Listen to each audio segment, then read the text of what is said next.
দর্শক, বাংলা নাটকের জনপ্রিয়তা দিন দিন বেড়েই চলেছে। সেই সাথে বাড়ছে নাটকে অভিনয় করা অভিনেতা অভিনেত্রী। বর্তমান সময়ে ইউটিউব নাটকের কথা বললেই যে কয়জন তরুণ মুখ আমাদের চোখে ভেসে ওঠে, তাদের মধ্যে অন্যতম রাফসান ইমতিয়াজ শান্ত। বিশেষ করে স্কুল গ্যাং নাটকে সেই দুষ্ট আর প্রাণবন্ত ছেলেটিকে চেনেন না এমন মানুষ খুঁজে পাওয়া ভার। কিন্তু এই শান্তর আসল পরিচয় কি? কিভাবে সাধারণ এক ছেলে থেকে তিনি হয়ে উঠলেন ইউটিউবের মেগা স্টার? আর পর্দার বাইরে তার ব্যক্তিগত জীবন নিয়েই বা কি গুঞ্জন শোনা যাচ্ছে? বিস্তারিত জানতে ভিডিওতে লাইক দিয়ে শেষ পর্যন্ত দেখতে থাকুন। রাফসান ইমতিয়াজ শান্তর জন্ম এবং বেড়ে ওঠা মূলত রাজধানী ঢাকায়।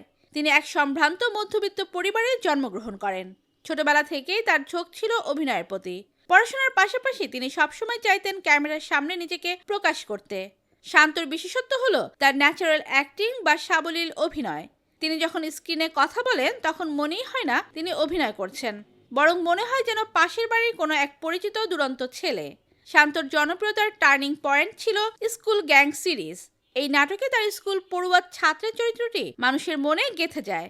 কেন তিনি এত জনপ্রিয়? এর কারণ হলো তার অভিনয় স্টাইল।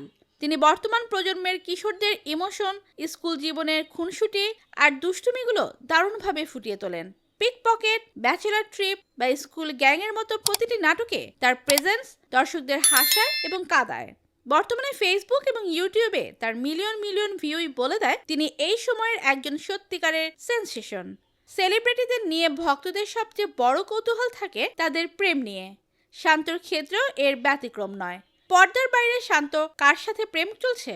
সামাজিক যোগাযোগ মাধ্যমে জনপ্রিয় অভিনেত্রী সামিরা খান মাহি কিংবা পাশা ইভানার সাথে তার নাম জড়িয়ে অনেক গুঞ্জন শোনা যায়।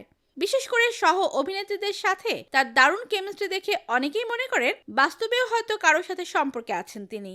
তবে শান্ত এখনো পর্যন্ত তার রিলেশনশিপ স্ট্যাটাস নিয়ে সরাসরি কিছু বলেননি। বর্তমানে তিনি তার ক্যারিয়ার এবং সিঙ্গেল লাইফস্টাইলকেই বেশি উপভোগ করছেন বলে জানা যায়। শান্ত শুধু ইউটিউব নাটকেই আটকে থাকতে চান না, তার লক্ষ্য আরো বড়। তিনি নিজেকে একজন ভার্সেটাইল অভিনেতা হিসেবে তৈরি করছেন। কমেডির পাশাপাশি সিরিয়াস চরিত্রেও তার সাবলীল পদচারণা ভবিষ্যতে তাকে ঢালিউডের বড় পর্দায় নিয়ে গেলেও অবাক হওয়ার কিছু থাকবে না। পরিশ্রম আর ধৈর্যের মাধ্যমে তিনি আজ এই অবস্থানে পৌঁছেছেন।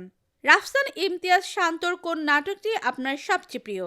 স্কুল গ্যাংয়ের শান্তকে কি আপনিও মিস করেন? কমেন্ট করে জানিয়ে দিন।